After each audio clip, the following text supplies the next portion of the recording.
Ken Turner stood at the window of his expansive home, gazing out at the misty Seattle skyline. His success as the owner of a thriving chain of luxury hotels gave him everything the world considered valuable: wealth, status, and influence.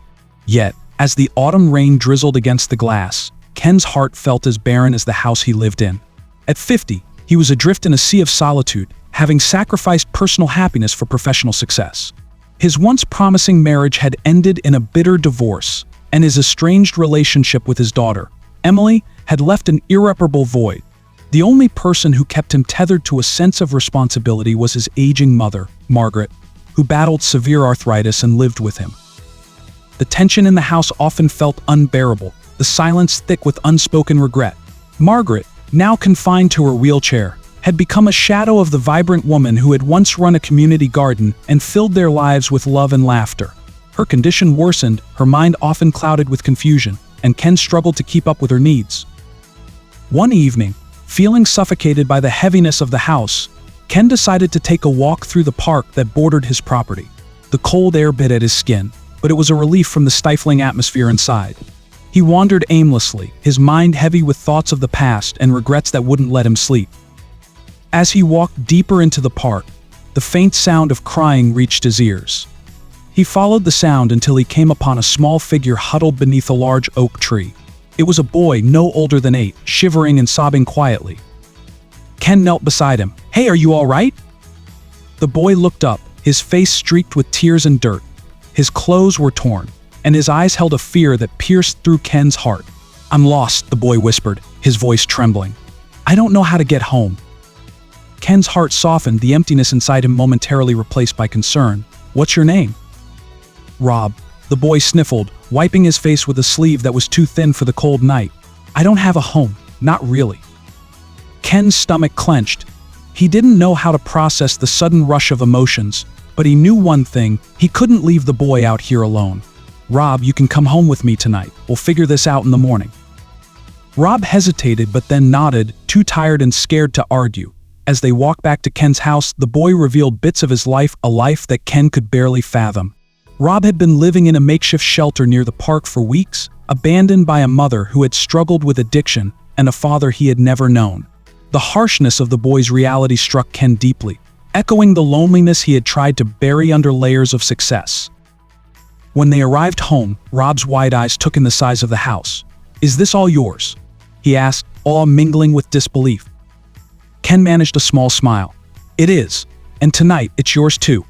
The next morning, Ken woke early, the events of the previous night still fresh in his mind. Rob had fallen asleep almost instantly after eating a warm meal, his exhaustion palpable.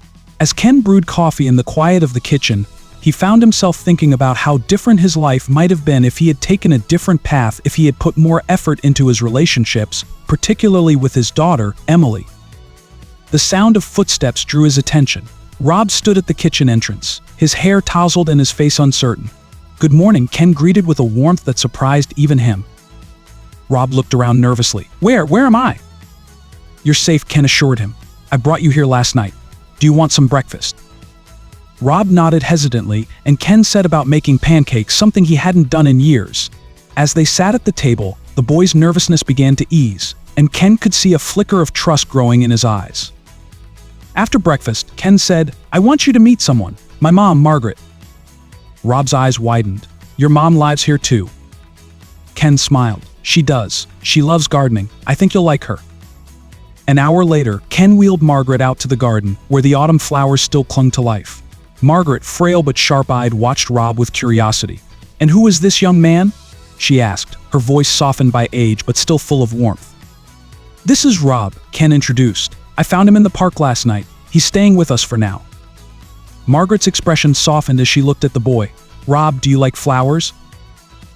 Rob nodded, his eyes drawn to the vibrant colors still in bloom. I guess. I never really saw a garden before." Margaret smiled and beckoned him closer. "Come here, I'll show you how to take care of them." The boy approached cautiously, and soon, under Margaret's patient guidance, he was learning how to water the plants and prune the overgrown bushes. The sight of his mother, who rarely showed interest in anything these days, engaging with Rob brought a rare sense of peace to Ken. For the first time in a long while, He felt like his house wasn't just a cavernous space filled with silence, it was a home. As the days passed, Rob and Margaret formed an unlikely bond. Margaret, whose mind often wandered due to her condition, seemed more lucid and engaged in Rob's presence. Ken watched from a distance, amazed at the way the boy's presence had brought life back into his mother. Ken couldn't shake the feeling that Rob's arrival was more than just a chance encounter. The boy had sparked something in him that he hadn't felt in years: responsibility, connection, even hope. He began to wonder if perhaps Rob could stay permanently. The idea both excited and terrified him. He had already failed once as a father. Could he really step into that role again? His thoughts were interrupted by the ringing of the doorbell. When Ken opened the door, he found a woman standing there, her face etched with desperation. She was disheveled, her eyes hollow, and her hands trembling. "I'm looking for my son," she whispered, her voice cracked from years of hardship. "Is he here? His name is Rob." Ken's heart plummeted. This was Rob's mother, the woman who had abandoned him. How had she found him? More importantly, what did she want? The woman's name was Sarah, and as she stood in Ken's doorway, the truth began to spill out. She had fallen into a life of addiction, spiraling downward after losing her job and her home. Rob had been the last connection to her old life, but she hadn't been able to care for him properly. In her desperation, she had left him to fend for himself, thinking he'd be better off without her. But now, guilt had brought her back, and she wanted him returned. Ken's instinct was to slam the door in her face, to protect Rob from the pain of being taken back by a mother who had failed him. But before he could say anything, Rob appeared in the hallway, his face pale. "Mom?" he whispered, his voice barely audible. Sarah took a shaky step forward. "Rob, I'm so sorry. I didn't mean to leave you like that." Ken felt torn, unsure of how to proceed. This was a critical moment for Rob, and Ken's role in his life was still undefined. He had begun to see Rob as his own son, but he had no legal claim to the boy. If Sarah wanted him back, what right did Ken have to stop her? Ken's mind raced as he watched the reunion unfold before his eyes. Sarah fell to her knees, reaching out to her son with trembling hands. Rob stood frozen, his emotions warring between relief and anger. "You left me," Rob said, his voice cracking. Rob's words cut through the tension like a blade, and Sarah flinched, her hands dropping to her sides. "I know," she whispered. "I did, and it was the worst mistake I've ever made. I'm trying to make it right." Ken stood back, struggling with his own feelings. A part of him wanted to believe Sarah's remorse, to believe that she was here to make amends. But another part, the part that had come to care for Rob as his own, felt protective. He had witnessed the quiet resilience Rob had built in the absence of his mother, and Ken couldn't help but wonder if Sarah's return would undo the progress the boy had made. Rob shifted uncomfortably. "Where have you been all this time? Why didn't you come back sooner?" Sarah wiped at her eyes, her voice breaking as she spoke. "I couldn't, I was so ashamed. I thought you'd be better off without me. I didn't want you to see how bad things had gotten." Silence settled between them, heavy with the weight of unspoken pain. Ken could see the turmoil in Rob's eyes, a boy torn between longing for his mother and the betrayal of being abandoned by her. Ken knelt beside Rob, keeping his voice calm. "You don't have to decide anything right now, Rob. You've been through a lot. Take your time." Rob looked up at Ken, eyes full of questions and uncertainty. "What if she leaves me again?" Ken's heart clenched. He wanted to say that wouldn't happen, but he couldn't make promises for someone else. Instead, he said, "Whatever happens, you'll always have a place here. I'll make sure of that." Sarah stepped forward cautiously. "I'm trying to get better, Rob. I've been going to meetings, and I have a place now. A small apartment. I want to take you with me, but only if you want to come." Ken knew that the choice ultimately lay with Rob. This was his life, his pain, and his decision to make. Rob glanced between the two adults, visibly struggling. I don't know," he said softly. "I need to think." Sarah nodded, tears welling in her eyes. "I'll come back in a few days. Just think about it, okay?" With that, she left, the sound of the door closing behind her reverberating in the house, like an echo of the difficult choices that still loomed ahead. The days after Sarah's visit were tense. Rob retreated into himself, often wandering through the garden with Margaret, who seemed to sense his unease without needing to ask. Ken tried to give the boy space, but the uncertainty gnawed at him. What if Sarah came back and took Rob away? He had grown attached to the child more quickly than he ever imagined. The thought of losing him was unbearable. One afternoon, while Rob and Margaret were outside, Ken sat down with a cup of coffee, staring blankly at the adoption papers he had picked up a few days ago. He had already begun the process of inquiring about adopting Rob, assuming that Sarah had no intention of returning. But now, with Sarah back in the picture, everything was thrown into question. Legally, she still had rights to her son, and Ken wasn't sure what his role was anymore. His thoughts were interrupted when Margaret wheeled herself into the kitchen. She had become more mobile lately, thanks to Rob's help in the garden, and Ken marveled at how much her energy had returned since the boy's arrival. "He's been good for you, hasn't he?" Margaret said, as if reading his thoughts. Ken smiled faintly. "He's been good for all of us. I just don't know what happens now." Margaret placed her hand on his. Her arthritic fingers trembled, but her grip was still strong. "You care for him, Ken. That's all that matters. He'll know that." Ken sighed. "But what if Sarah takes him away? What if she's really ready to be his mother again?" Margaret's gaze softened. "Then you'll have to trust that whatever happens is what's best for him. But don't give up on him just because his mother's come back. Love isn't about possession, it's about being there, no matter what." Ken nodded, though the uncertainty still weighed heavily on him. He wasn't sure if he was ready to let go of the boy who had brought warmth back into his life.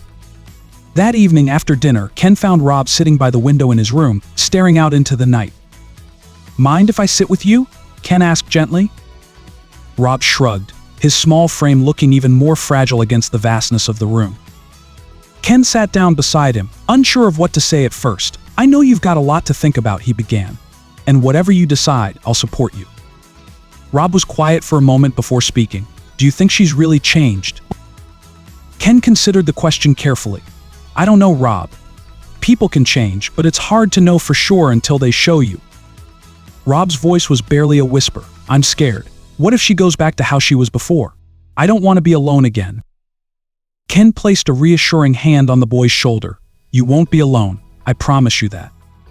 For the first time since Sarah's visit, Rob leaned into Ken, allowing himself to be comforted. In that moment, Ken realized just how much Rob had come to trust him, and the weight of that trust made him more determined than ever to protect the boy no matter what. A week passed, and Ken found himself more anxious with each passing day. He knew Sarah would return soon, and Rob would have to make a decision. The thought of Rob leaving the house for good gnawed at Ken constantly, but he did his best to stay calm for the boy's sake. One evening while they were having dinner, Rob finally spoke up. "I want to stay here," he said quietly, almost as if testing the words. "I don't think I'm ready to go with her." Ken looked up, trying to contain the relief that surged through him. "Are you sure? It's a big decision." Rob nodded, though his expression was still conflicted. "I don't know if she'll stay better. I love her, but I don't know if I can trust her yet." Ken's heart swelled with pride for the boy's bravery. "Then you can stay here as long as you need to. I'll talk to her when she comes back." True to his word, when Sarah returned the following day, Ken met her at the door. He explained Rob's decision, bracing for the inevitable conflict. But to his surprise, Sarah simply nodded, tears filling her eyes. "I understand," she whispered. "He deserves to feel safe. I'll keep working on myself, and maybe one day he'll want to come back to me." Ken admired her willingness to accept Rob's choice, though it didn't make the situation any less complicated. "You'll always be welcome to visit him," Ken said, softening his tone. Sarah gave him a weak smile. "Thank you." When Rob learned of the conversation, he seemed relieved, though Ken could still see the sadness in his eyes. He knew it wasn't easy for Rob to choose between his past and the new life he was building, but Ken felt confident that the boy had made the right choice for himself, at least for now. The weeks that followed brought a new rhythm to Ken's household. Rob settled into his life with the Turners, growing more comfortable with each passing day. Margaret continued to bond with him, teaching him about gardening and sharing stories from her past, her mind sharper than it had been in years. The adoption process, while still in its early stages, began to move forward. Ken felt a renewed sense of purpose, pouring his energy into building a future for Rob, one where the boy could grow and heal from the scars of his past. The loneliness that had once haunted Ken's every waking moment was slowly replaced by a sense of fulfillment he hadn't experienced in years. One afternoon, Ken received a call from his estranged daughter, Emily. It had been months since they had spoken, but word of the adoption had reached her. "I heard you're trying to adopt a boy," Emily said, her voice guarded. Ken's pulse quickened, unsure of how to respond. I am, he admitted. His name's Rob. There was a pause on the other end of the line. I think I'd like to meet him. Ken's heart leapt. It had been years since he and Emily had truly connected, and the possibility of rebuilding that bridge felt like a miracle in itself. I'd like that, Em. I'd like that a lot. The day of the adoption finally arrived. Ken had organized a small celebration at the house, inviting a few close friends and family members. Margaret beamed with pride as she watched Rob, now officially a Turner, run around the garden she had taught him to care for. Emily arrived just before the ceremony began. Ken greeted her with a tentative smile, unsure of how she would react to meeting Rob. But when she saw the boy, her face softened and she knelt down to introduce herself. Hi, Rob. I'm Emily. I guess we're family now? Rob smiled shyly, nodding. Nice to meet you. Ken stood back, watching the two most important people in his life connect for the first time. A profound sense of peace washed over him. The loneliness that had once defined his existence was gone, replaced by the warmth of a family he had never expected to have. As the sun set over the garden, Ken stood beside Rob, Margaret, and Emily, feeling the weight of the past lift from his shoulders. The Turner family, once fractured and isolated, was whole again, united not by blood but by love, trust, and the shared commitment to a better future. Ken looked down at Rob, whose eyes sparkled with a joy that had been absent when they first met. The boy had given Ken something more valuable than any business success ever could: a second chance at fatherhood, at family, and at happiness. Welcome home, Rob, Ken whispered, placing a hand on the boy's shoulder. Rob smiled up at him, his face radiant with the warmth of belonging. Thanks, Dad. And in that moment, Ken knew that this was only the beginning of a new and beautiful chapter in all of their lives. So if you love this story, be sure to subscribe, hit the bell, and comment below. Your interaction helps us grow,